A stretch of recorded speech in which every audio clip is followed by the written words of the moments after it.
In today's video, I want to talk about why it is so important to standardize your systems and processes.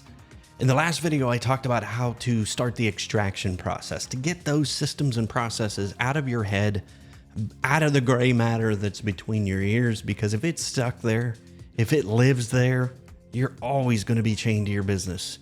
If you missed that video, definitely check out in the link, and it's also in the description below. So let's talk about it. Let's get right into the next part of it is how do we standardize on our systems and process? How do we make sure that we have consistency inside of our business? Because that's where we're going. The next part of it is we're trying to go from inconsistent to being predictable, to knowing that our systems and processes that we have in place are producing a good result, a consistent result, a high quality result inside of our business. And this is the part where you start to break away from the pack, because most entrepreneurs, most business owners, most freelancers never take the time to go create systems. It's still, they feel like it's not worth the time to go and do it.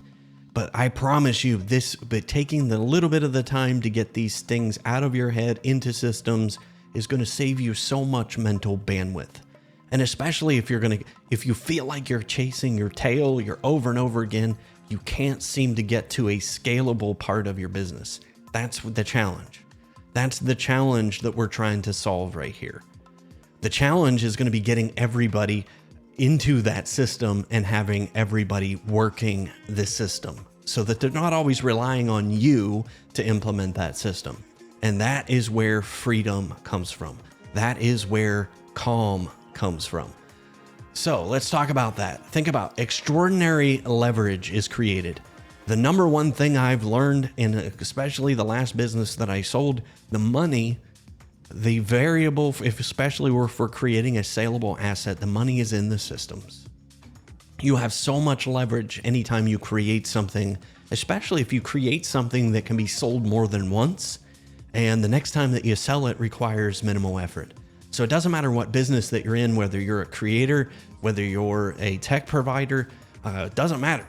If you can create something over and over and over again, and the next time that you do it, once you've documented that process, it gets easier. Building your systems with the idea, again, that you're going to sell that one day. The second pro tip, the second benefit is systems run businesses function without the key person, AKA you. They're not dependent on you. Systems run businesses aren't always dependent on you. And think about that from the buyer's perspective. There's a lot of buyer confidence that happens when someone knows that the business can continue long after they buy something from you, that the quality of work will continue without you having to be there to do it. The systems, again, are the blueprint. The systems are the most important asset in your business. So let's talk about it. We promised we were going to talk about some software, and I love tech, but we're going to go through the two different types of software that you should have if you're going to be building systems. The first one is having a piece of software that manages your systems. We talk about not having that stuff in a binder. It needs to be a digital system. So I need to have a systems management software, and then I need to have a project management software where the tasks, the things that we have to do. So the first one is the documentation of the system. The second is the project management. How do we actually do the day-to-day stuff? Together, those two things, that's the peanut butter and jelly sandwich of a business. These two tools allow tasks to be assigned to somebody else with clear, easy instructions. So if you have systems, and the best part is if your systems management software and your project management software, if they live together, that's an even more magic pair.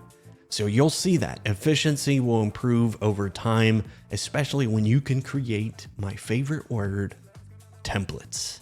Templates, templates, templates. Let me give you a quick word of caution. If you already have a systems management software and a project management software, you have that selected and it's working, there's no need to switch. No need to switch if you have something that's working. Let me reiterate. There is no one piece of software that's going to magically solve all of your problems. So if we just get that idea out of our heads, there's no one piece of software that's going to solve all of our problems. So I'm not here to tell you that the software is a panacea to everything, especially if you don't have the systems out of your head in the first place. So let's talk about project management software. And this is designed to cover the who does what by when aspect of task management. And it should cover all of your departments. And I'm just going to mention a few of them. There's Asana, Basecamp, Trello, Teamwork, Monday.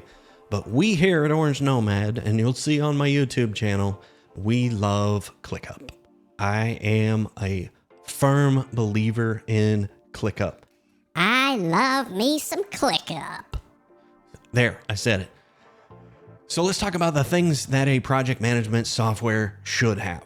Again, this is the standard things that when you buy a car, power windows and door locks, that's standard. These are the things that should be standard in a project management software.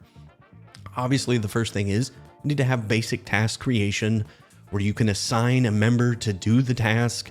You can have people that are responsible to watch the task and to keep track of things, to be able to set deadlines. Those are simple things. So it's a basic task creation. Another pretty standard feature needs to be subtasks underneath of that, where you have somebody who's responsible for the main task, but you have different team members that might be responsible for the subtasks. So it needs to allow for subtask creation as well. You need to have the ability to add notes and links. Again, that's where binders don't make sense anymore. Having everything in one place, that saves money and time. And have a link to the SOP. Project management software should have a link out to the SOP. So again, if everything can live in the same system, much easier. Templates. You need to have repeatable templates. That is super critical. So if your project management software doesn't have the ability to create templates, you might want to keep looking. It's a huge time saver. The next one is having permission levels. And again, this depends on your business needs. Having permission levels is useful so you can limit who has access to what. Being a tech guy, it's something that has security benefits. That's definitely, especially when it comes to client confidentiality, having a project management software that can do that is, again, not a must-have, but to me, it's getting there. It's almost a must-have. Team members shouldn't see what they don't need to have access to. So the ability to do that.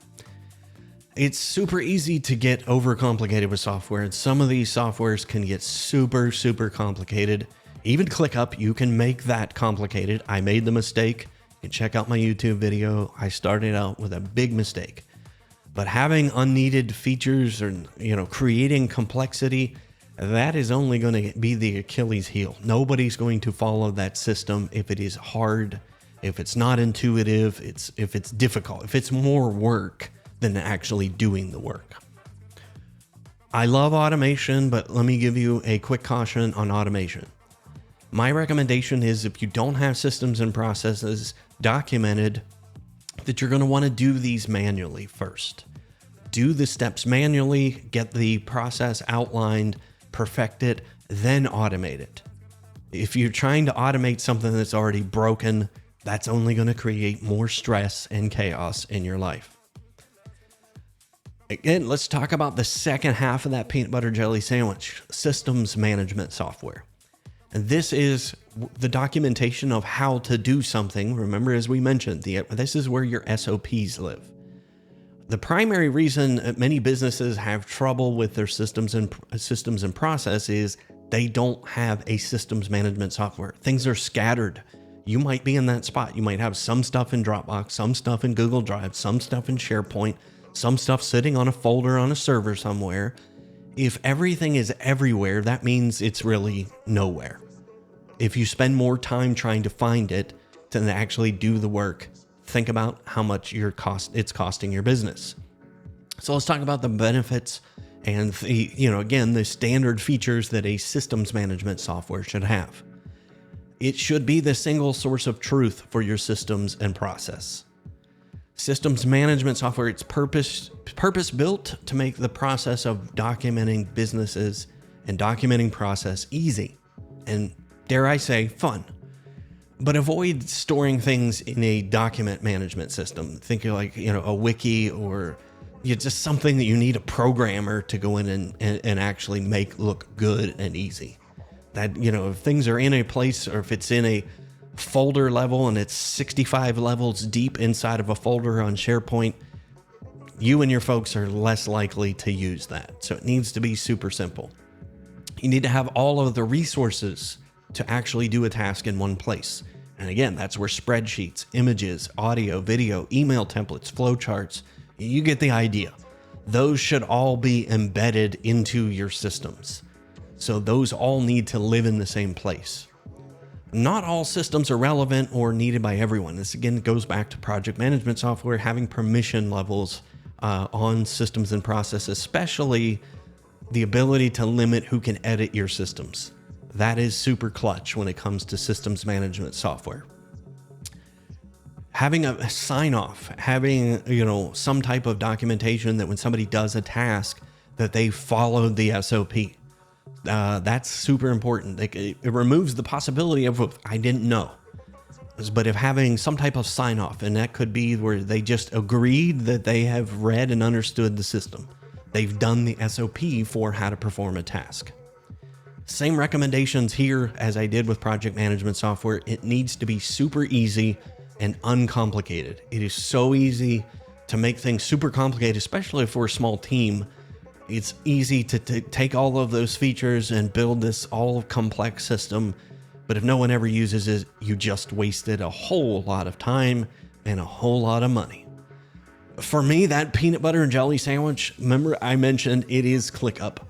This ClickUp is both our systems management software and our project management software. It is our single source of truth for Orange Nomad.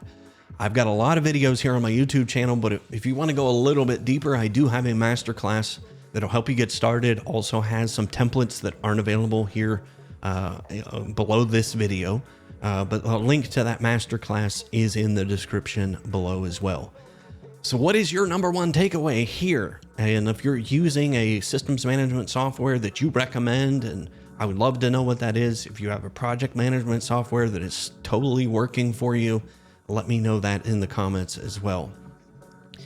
In the next video, we're going to cover how to integrate that systems thinking mindset and to get away from having everything in your head and teaching your team members, building that into your culture, that systems thinking mindset. But I'm going to give you a quick secret, a quick prelude to the next video. It starts with you. I'll see you in the next one.